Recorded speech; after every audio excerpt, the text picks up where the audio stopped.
Oh, it's you. I was actually trying to do a little trick.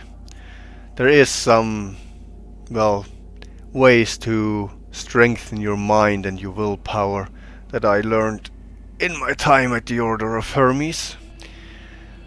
I still want to practice sometimes, but well, welcome. I'm kind of glad that you made it here tonight, because I wanted to speak with you about some things that you already should be familiar with, but somehow someone forgot to tell you, and it's not my responsibility.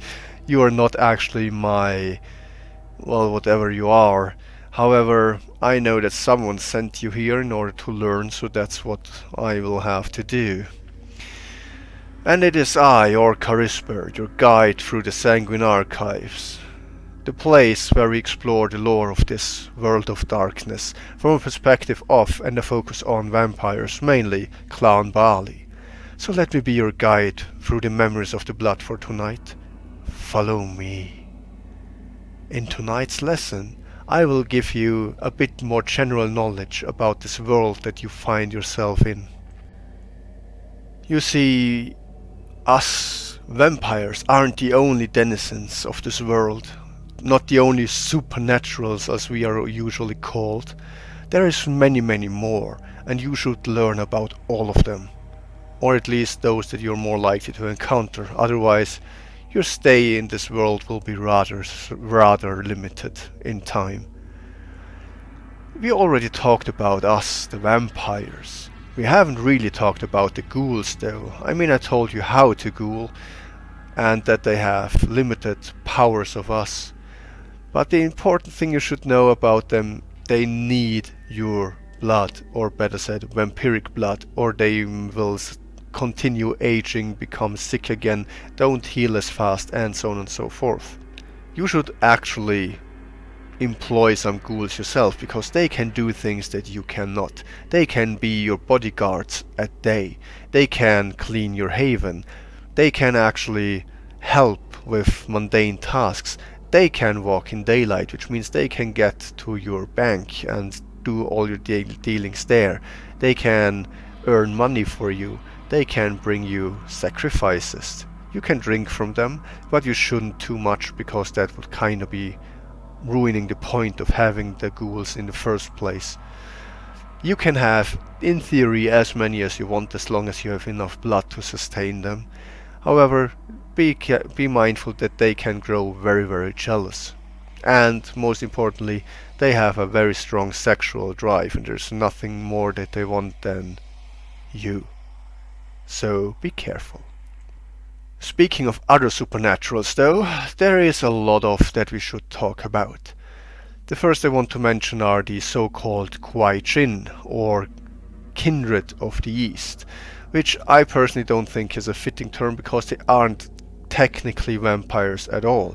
They are spiritual beings similar to us, as in that they take sustenance from certain bodily fluids. It can be blood, it can be other fluids as well, depending on which desire they actually follow.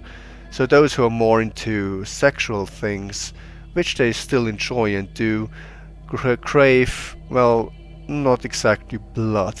They're usually also inhabiting a body that isn't their own, which should make them a bit more frightening to you. They are tougher to kill in some ways as well. And while they suffer similar restrictions as we do, they do not suffer the same. Luckily, they also don't have the same powers. They will also be rather rare in the Western world, but you can encounter them occasionally. The werewolves are the big topic, I guess, because werewolves are the bane of vampires across the world. And there isn't only werewolves, there's also other, as they call them, fera, which is other shape changers. There are werebears that call themselves squirrel. There are wereboars, weresharks, and so on and so forth. Basically, and take any animal kind and there is a shape changer of that. However, I did hear that the werewolves actually managed to turn on their own and make quite some of those extinct. I have seen a werebear though, and you absolutely do not want to piss off one of them. The werewolves have a lot of features that make them superior to vampires at first, that is. They are even stronger, they are even more resilient, they are even faster. They wield spiritual occult powers that we don't have access to. They have pacts with totem spirits, which might as well be demons from time to time.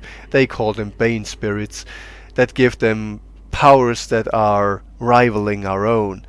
Never failing either, well, as long as their totem is happy, that is.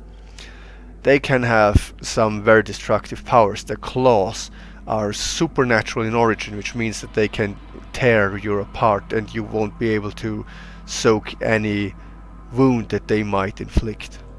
If they hit you and you survive for some reason, it will also be extremely difficult to ever heal the wound. That said, they can grow several meters tall, they can turn to a rare form in which they shred vampires apart, usually. And that is one of them. The important thing about werewolves is that they come in packs, so you will never be facing just one of them, you will be facing multiple of them. They have a strong connection to Gaia, which is kind of Mother Nature, if you want to call it that, which is also a source of some of their powers. They heal very fast. They only have one real weakness, and that is that they are highly vulnerable to silver. So if you're wise, you always carry a silver dagger, or better a silver sword with you if you can hide it, just in case. However, if you meet a werewolf, run. Run as fast as you possibly can. It's really the best way to deal with them is to avoid them. However, similarly to not underestimating them, don't underestimate yourself, because there are vampires that hunt werewolves. You see, werewolves can completely annihilate fresh neonate vampires. They can tear apart ancillae. An elder might be able to put up a good fight for one of them, not an entire pack though. A Methuselah though, that's when tables turn. You see, werewolves age, vampires don't. They have a limited time span on this planet. We don't. There is a limit to the powers a werewolf can achieve in his lifetime. However, vampires can grow infinitely powerful, and there is a certain turning point at which you don't only manage to deal with one werewolf, but where you become so powerful that werewolves can't really hurt you anymore and you can just shred through them. However, you are a long way from that. That being said, Bali have some powers that can deal with vampires and werewolves alike pretty quickly. Not to mention that some of them are actually on our side. You see, werewolves come in different flavors as well. They have different origins. There are types like they call themselves glasswalkers, or there are the silver fangs, which are kind of the venture of the werewolves, and so on and so forth. Each of those werewolf kinds, those tribes as they call them, have unique powers, totems and specialties, and they are confined to some areas of the world more than others. You shouldn't underestimate them though. However, the important thing is here that one of their tribes is actually on our side. They call them the Black Spiral Dancers. They used to be a normal tribe just like the others, but one day faced the worm, didn't manage to overcome it, and were corrupted by it. Now the worm is what the werewolves call basically evil incarnate. The highest order of evil thing that can exist. It's another name for entropy itself. However, it is said that it has intelligence, and from what I know I can say that that is so. The worm also brings forth worm creatures like Fomori, which are very, very mutant-like distorted creatures, or bane spirits, which can be demons but don't have to, and a lot of other things. For the Black Spiral Dancers, vampires are creatures of the worm. Well, not just for them, for all werewolves, vampires are creatures of the worm, which is why they hunt us down wherever they can. If you are ever alone in the wilds, werewolves will get you and that will be the end of you. Unless it's black spiral dancers, because you see, the Bali and the black spiral dancers, we have so many things in common. They love to sin, they love to hurt people, they absolutely love to do all the evil things. They are also not quite the brightest, and they will look up to us as their commanders. You will be able, if you present yourself right, to give them orders and use them as your pawns in whatever way you please. They want to rape and do very, very bad things to people, and you can help them achieve their dreams.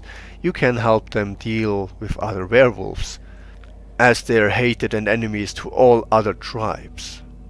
They will look up to you, as a Bali that is, if you are one, and they will absolutely aid you in your endeavors. Black Spiral Dancers bodyguards are one of the best things that you can achieve as a Bali, because that makes you kind of undefeatable for other vampires with such people under your wing. The other thing you should know about them is that they fear a company called Pentex, which started out as an oil drilling company but is now kind of keen on just destroying the environment across the globe, and usually tends to turn the homes of werewolves, which they call cairns, their holy places, into toxic waste dump sites and similar stuff. Not only ruining nature, but trying to remove the Fera from the equation, and we of course aid them. Indeed, Pentex is to a quite large degree in our hand, the Bali hand that is, and the Black Spiral Dancers of course help us. Another thing I want to say about werewolves is that they have a thing called delirium, which means that normal mortals that see a werewolf in their were form will just forget about the event. They will just stay there, catatonic, and have a complete blackout and don't remember anything, if they survive, that is. The delirium, luckily though, doesn't really apply to other supernaturals, including us vampires. So you don't have to be afraid for that, but let's just say seeing a vampire killer as like a werewolf will very likely turn you run in fear, which is called Rotschreck, which means that you will just see red and flee in pure panic, which doesn't really help either. There's also a mixed form between werewolves and vampires, even though that is extremely rare. It's called an abomination, and Nurgle, one of our founders, one of our highest clan's members, created the very first abomination. The abominations are created when you embrace a Fera. However, not all Fera can be embraced. Some will actually go up in flames when you try and take you with them. Others will just die. A few though, like werewolves and werebears, can be embraced, and then they turn into an undead were creature, with most of the powers that they have from the vampiric side and the abomination, the actual Fera side, making them very, very dangerous, but they usually also become very, very mad very, very quickly, and most suicide rather early on. The very few that make it for a few decades are usually stable enough to aid you in your cause, because abominations seek for a home, and nobody but us Bali is willing to give them one. If you provide them with a home, they will be one hell of a aid for you. Then of course there's wraiths. Now, if people die, they usually go to Stygia, which is one of the places of the undead, not the undead, of the dead, where they go into the lands of the dead, ruled by Charon, who is the actual ruler of Stygia. Now, I don't know too much about them, but the ghosts and the spirits can come back into our world, especially if they have some bills that haven't been paid yet, if you know what I mean. Basically, they want to take revenge on whoever killed them. We Bali regularly have to deal with them because, you know, all the things and the ways that we kill people, some come back because they are pissed how they died. They're really annoying. You shouldn't underestimate them either. They can move objects, and they can tell others about your presence. While the wraiths usually aren't a threat in of themselves, they can be very annoying and just give you away at the very wrong moment. They can move a burning candle too close to your body while you're asleep and things like that. So you may want to deal with them with some exorcism or similar rather soon. Then there is mages. Now mortal mages are a very interesting bunch. I was once one of them. I've already talked about that a bit though. Let's just say the mages have something they call arete, which is a kind of enlightenment, a state of mind where they understand reality. Based on that, they can learn powers which they categorize in different so-called spheres. They know of 9 of them. And all of them have different powers. One allows you to, in theory, throw fireballs or summon storms or electrocute people. Another allows you to raise the dead or indeed revive the dead, or you can heal wounds. Another allows you to travel through time and do all kinds of shenanigans with that.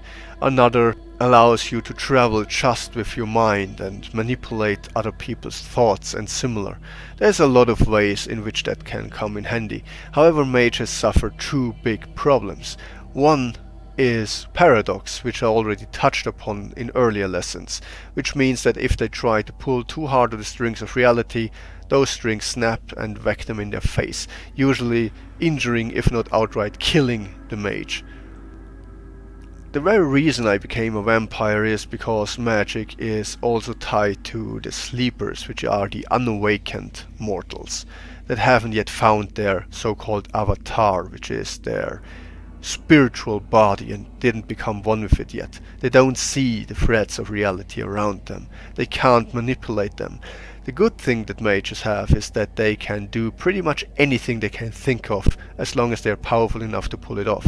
They need quintessence to do it. You can think of it as kind of mana which they have to replenish. And if they succeed, they are extremely powerful. They can be more powerful than vampires.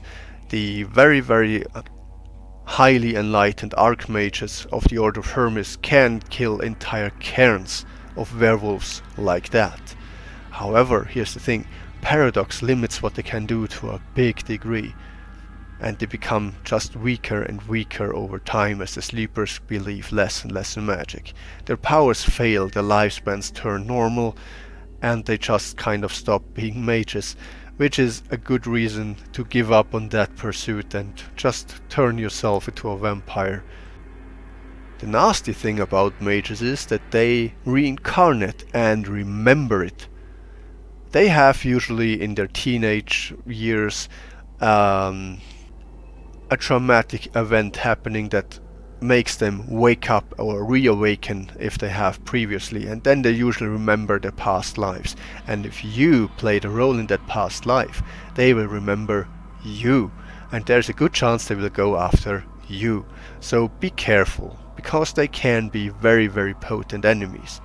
Luckily for us, we also have allies among them, called the Nefandi, which are the darkest of dark mages, the highest.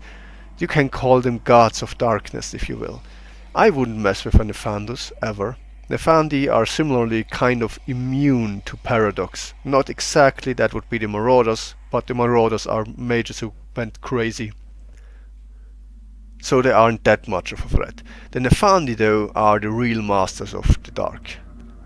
They are allied with us and they will help you, but they will also use you, and you should not stand in their way, because they can end you rather quickly. And as said, if you kill them, they just come back a few years later and they will definitely get their revenge. Do not mess with Nefandi ever. The thing why I didn't want to become a Nefandus though is that Nefandi first of all have to invert their very soul and become the opposite of what they were meant to be. They usually lack all enjoyment of life, and they live for a singular purpose, which is to undo everything. Which is why you should never aid them fully. You shouldn't really stand in the way, but you shouldn't help them end existence itself, because if you do, guess who stops existing? Exactly.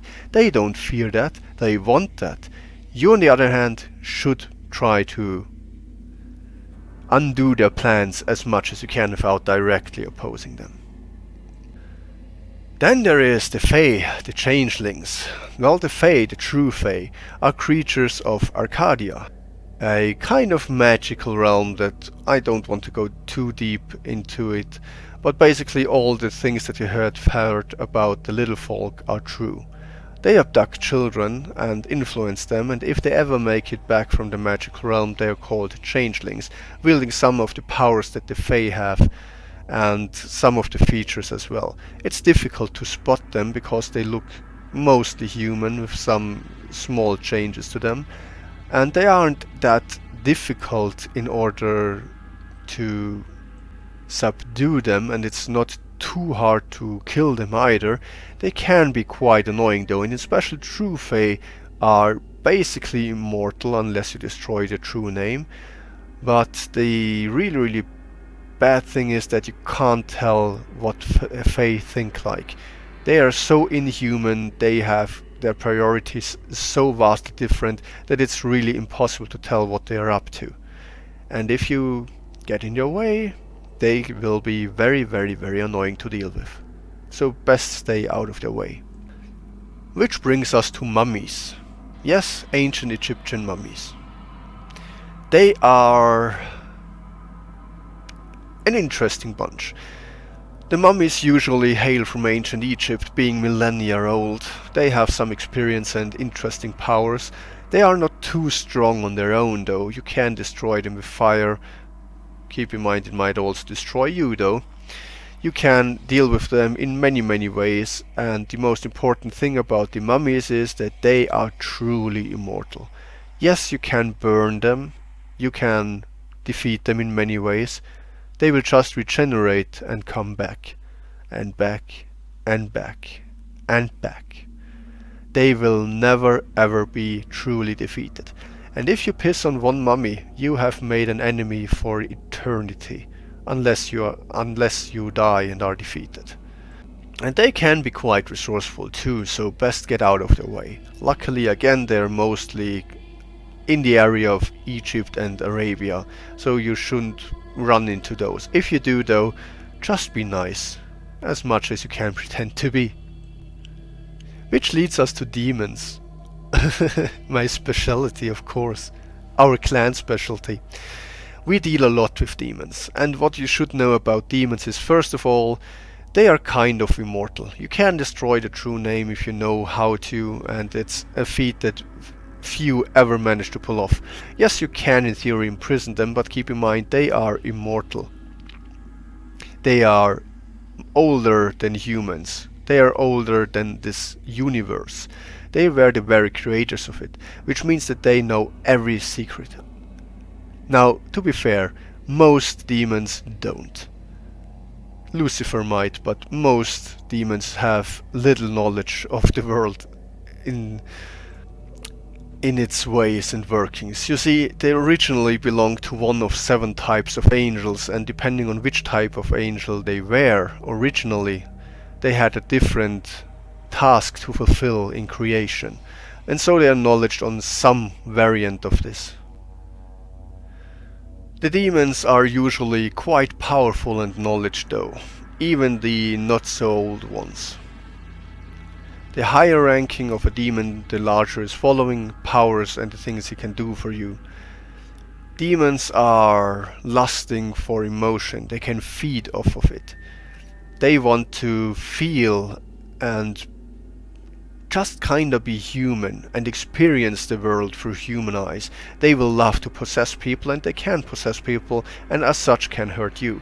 They can wield fantastic powers, however they are best used as sources of knowledge and allies that can warn you or protect your haven from intruders.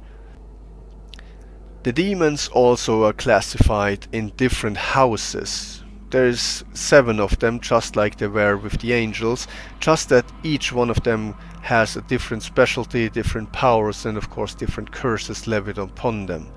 Demons dwell in hell, or Malphias as they call it, which is a place of sensory deprivation. There is no fire in hell, there is no burning and eternal suffering, there is nothing. You can't see, you can't hear, you can't feel, you can really do nothing. You can't smell, you can't taste. It's eternal deprivation of senses, which drove some of them mad, others quite evil. You can see why they long so much for incarnation and feeling again. That can be used to your advantage. You give them a body to possess, they will be very thankful to you. You can have pacts with them, but be very careful how you negotiate, because demons are masters of negotiation. And you can very easily pay much more than what you get is worth. If you're good though, you can offer them things and pay, or let's say let others pay instead of you. If they demand a soul, why trade your own? You can actually lure in cultists of your own and make them trade their soul on your behalf. You can rip souls of other people out and just give them to the demons. You can kill someone and let them inhabit their body. So don't ever pay the price for your pacts yourself. Make others pay them for you, because once the demons have powers over you, you first of all are not really a true Bali anymore, because Bali are lords, and we don't allow anyone to control us and have power over us. When you trade with them, keep in mind that they can give you a lot of knowledge, and knowledge is power, which I will speak about at a later time. For now, keep in mind that you don't ever want to piss off demons, because not only can they bar you from knowledge and tell others about it, but they can kill you in many ways as well. Enslave your soul and drag it to hell. Demons are also capable, or at least were capable, to breed with humans. The results were called Nephilim, half human, half demon, extremely powerful creatures that all got killed in the flood. So if your demon wants to procreate with a human, maybe tell them it's not the brightest idea to do that, because it would be a big danger for you as well. After all, what the demons want is tied to the creed that they adhere to, and there's 5 of them. And those 5 families of demons we already talked a bit about in one of our first lessons. Let's just say that some of them are on our side, some of them stand against us, and you absolutely want to know what you're summoning. Other than that, demons love to spread the sins that they represent, and in this case they will aid us, usually for free, if we do something that pleases the very demon that we have a contract with. I personally actually prefer Sukubi, because they can be a lot of fun, and the chaos that they spread is subtle and not so on your nose, and it usually doesn't lead to big interventions, but can be a lot of fun and cause a lot of distraction, make it very difficult for other vampires to feed. Anyway, I think this goes long enough for now, but I definitely still have to mention something about werewolves. They have kinfolk, that is technically born werewolves that can't transform, and hurting them hurts the werewolves quite a lot. That said, the kinfolk are usually second class beings to the werewolves. The black spiral dancers will love to breed with pretty much anything. Keep in mind that werewolves can breed with wolves and humans alike, and we kinda want to encourage both. That said, the black spiral dancers are mostly looking for kinfolk that they can breed with and replenish their numbers, because as I said, they are at war with the other werewolves. So if you provide them with a cult to breed, they will be very thankful. The very last ones that I want to mention aren't quite supernatural in that case, but they have supernatural aid. They are the hunters. Society of Leopold is one of the bigger groups amongst them. The Inquisition, they were known back in the day. Those are mortals that have, as they think, angelic aid, but it's actually other gods that aid them. They give them certain powers that make them able to detect supernatural presence. They will have powers that are able to counter many of the things that you can do. They can hurt you very, very badly. While hunters are technically normal mortals, they do wield powers from the pacts that they enter that can make very quick work of you and other supernaturals. They can hunt down werewolves and survive. They can hunt down vampires and survive. They are extremely dangerous, and you should be very careful when you deal with them, especially if you're a Bali, because if you're a Bali, their powers actually hurt you even more. Whew. Well, this lesson has gone on for a while now. I think we made a new record. But there was much you needed to know. I think, however, it's time to end this lesson and end the visit to the Sanguine Archives for tonight. I hope you learned something. Don't forget that it was I, or Carisper, the main scribe of the archives, giving you this lesson. If you want to repay and do me a favor, become a subscribe at the archives and help me copy some ancient texts. If you decide to leave, do not forget to use the magical gesture of the thumbs up when you leave, because there is some enchanted traps out there that lead to the door, and if you reach the door, ring the bell so it actually opens. You won't be able to open it physically. Finally, tell your friends about this place, because knowledge is power, and if you give them some power, they owe you. Good night.